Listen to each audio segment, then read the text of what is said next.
네, 최근의 정치본색 시작하겠습니다. 오늘 함께할 세 분 소개해드립니다. 김규현 변호사 오랜만에 나오셨고요. 안녕하십니까. 예, 서영주 맥정치사회연구소장 그리고 김성환 시사평론가 두 분 나오셨습니다. 안녕하십니까. 네, 안녕하세요. 예, 고맙습니다. 예, 그 한국갤럽에서 지금 윤석열 정부 취임 이후 대통령 직무 수행 평가 역대 최저치 기록 경신했습니다. 추석 선물입니다. 축하드립니다.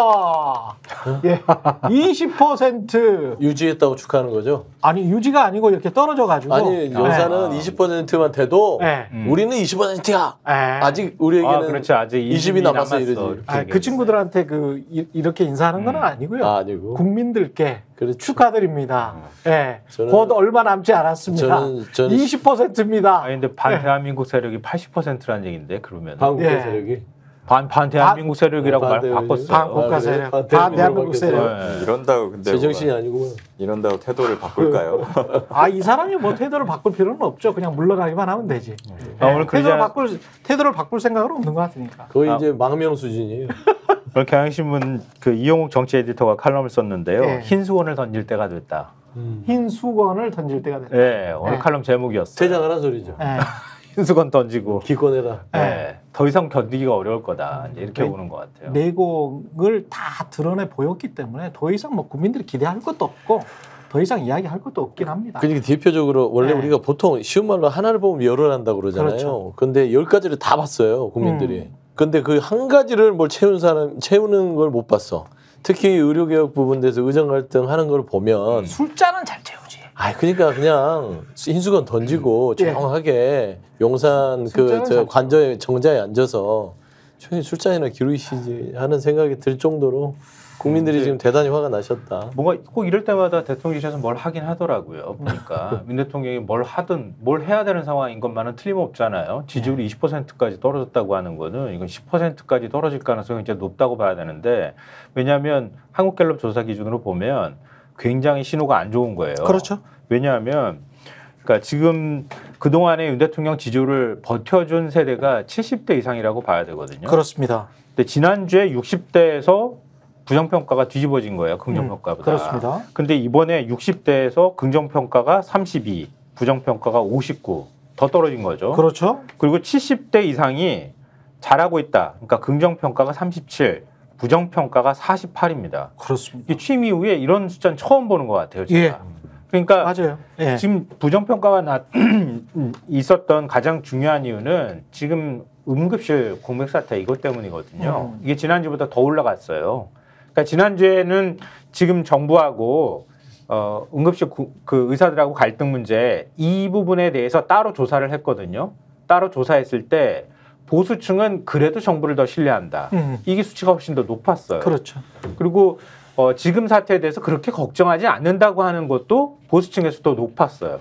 이 얘기는 뭐냐면 정부를 지켜야 되겠다고 하는 생각들이 더 많았던 거거든요. 실제로 고연령층 세대, 그러니까 중장년층 이상 세대가 바라볼 때는 자기의 문제로 응급실 지금 공백 사태가 느껴질 수 있는 상황이었는데 그래도 지난주까지는 그래도 정부를 어떻게든 부여잡고 윤석열 대통령을 부여잡아서 그래도 숫자가 떨어지는 걸 좀 막아줘야겠다라고 하는 선의의 마음들이 있었단 말이에요. 그러니까 일종의 이제 바이어스가 있었던 거예요, 여론조사에. 그렇죠. 근데 이번 주 조사에서는 안 되겠는데 내 생명에도 문제가 생기겠는데 내가 쓰러지면 당장 가서 병원 치료 못 받겠는데라고 일종의 확 자각하는 효과가 나타났다는 거예요. 그러니까 이 효과는 금방 없어지지 않을 가능성이 높다는 거죠. 뭔가 정부의 태도가 확 바뀌어서 지금 여야 의정 협의체가 확 굴러가면서 의사단체나 이런 데가 좀 적극적으로 참여를 한다 그러면 조금 안심할 수 있는 상황이 되겠지만 그렇지 않을 가능성이 매우 높잖아요. 그렇기 때문에 만약에 다음 주는 추석 연휴 기간 동안이기 때문에 한국갤럽이 조사 결과를 아마 안 내놓을 거예요. 그렇죠. 그 다음 주 조사 결과 나올 때는 10%대로 떨어질 가능성이 매우 높다. 그게 이렇게 이제 9월 20일 때가 되겠네요. 그렇죠. 그렇죠. 2주 지나고 나서 2주 지나니까 9월 20일 때 정도가 될 것 같고 그 안에 응급실 상황이랄지 또 다른 상황이 하나 더 있어요. 김건희 씨 총선 개입 의혹과 관련해서 20일 전에 뭐가 하나 더 나올 수 있습니다. 이번 주라고는 하는데 뭐 하나 더 나올 수 있어요. 제가 어제 뭐 누구로부터 전화를 받았는데 뭐가 하나 더 나올 수 있고 제가 보기에는 10%대로 떨어지는 거는 시간 문제라고 저는 네. 그 다음에 나오는 퍼센테이지를 예측할 수 있습니다. 18%입니다. 이게 그 정도 되잖아요. 아니 우리가 또 마법에 의존을 하지는 말자고 우리가 또 김건희 씨처럼 마법에 의존하지는 말자. 과학적으로 이야기를 해. 국민들의 여론과 마음은 18%입니다.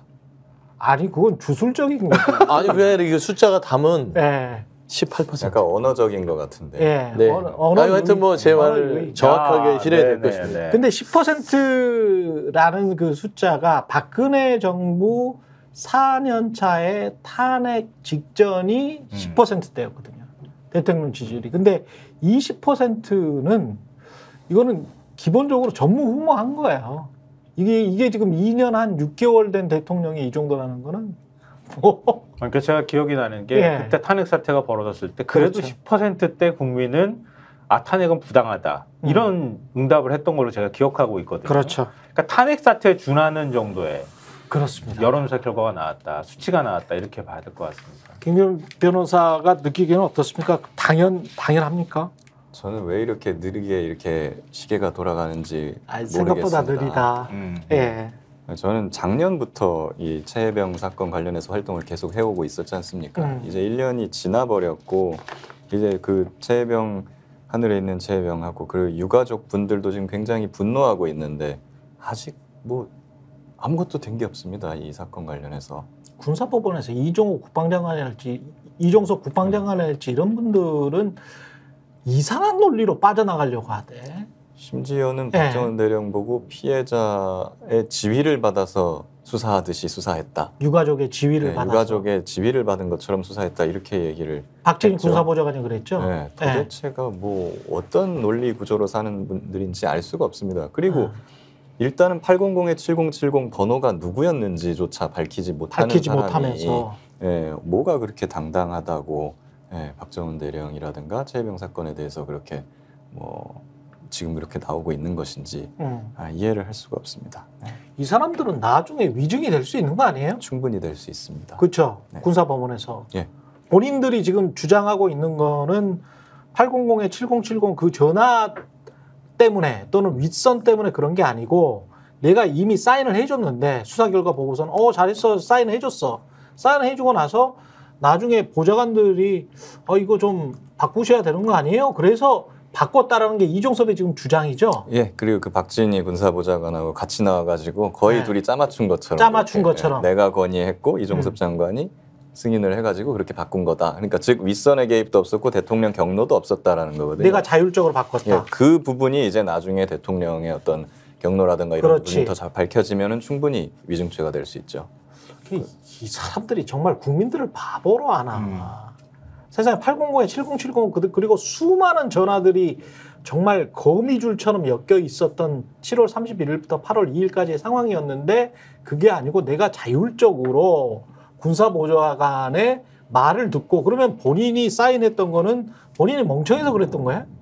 그렇게 그냥 자꾸 몰아가고 있습니다. 자기들을 바보로 만들고 있어요. 이 사건 관계자들이 이종섭 장관도 그렇고 뭐 이제 제가 제보했던 단톡방 관계자들도 그렇고 자기를 다 바보로 만들어. 나는 허풍쟁이다. 나는 바보다. 나 아무것도 몰라요. 이렇게 만들면서 이제 어떻게든 이제 대통령이라든가 저 윗선을 보호하려고 철벽 방어를 치고 있는 거거든요. 근데 얼마 남지 않았습니다. 그러니까요. 검찰총장 출신 대통령이잖아요. 근데 검찰총장 출신 대통령이 이제 피의자 심리가 된 거죠. 그러니까 피의자는 자기가 범죄 저지르고 난 다음에 그 인정하지 않잖아요. 더 큰 처벌이 두렵기 때문에 자기 혐의를 인정하지 않는 거잖아요. 근데 지금 그런 딱 피의자 심리로 국정을 운영하고 있다. 이렇게 봐야 될 것 같아요. 제가 볼 때는. 그러니까 다 부인하는 거죠. 정말 그냥. 이상한 게 어떻게 보면 검사나 이제 수사관, 경찰들이 수사를 하면서 피의자들한테 지금쯤이면 인정을 해야 된다. 이 정도면은 인정을 하고 선처를 받아라라고 많이 권유를 해요. 이제 빨리 불어라. 자수하고 광명 찾자. 이런 말 많이 하거든요. 그리고 실제로 많이 불기도 해요. 일반인들은. 근데 저는 법조인 출신 검사나 판사나 뭐 변호사, 정치인까지도 이런 분들이 수사를 받을 때 자백하고 선처를 구합니다. 이렇게 말하는 거를 거의 본 적이 없는 것 같아요. 다 그냥 바락바락 안 했다고 끝까지 우겨. 전직 대법원장도 그러잖아요.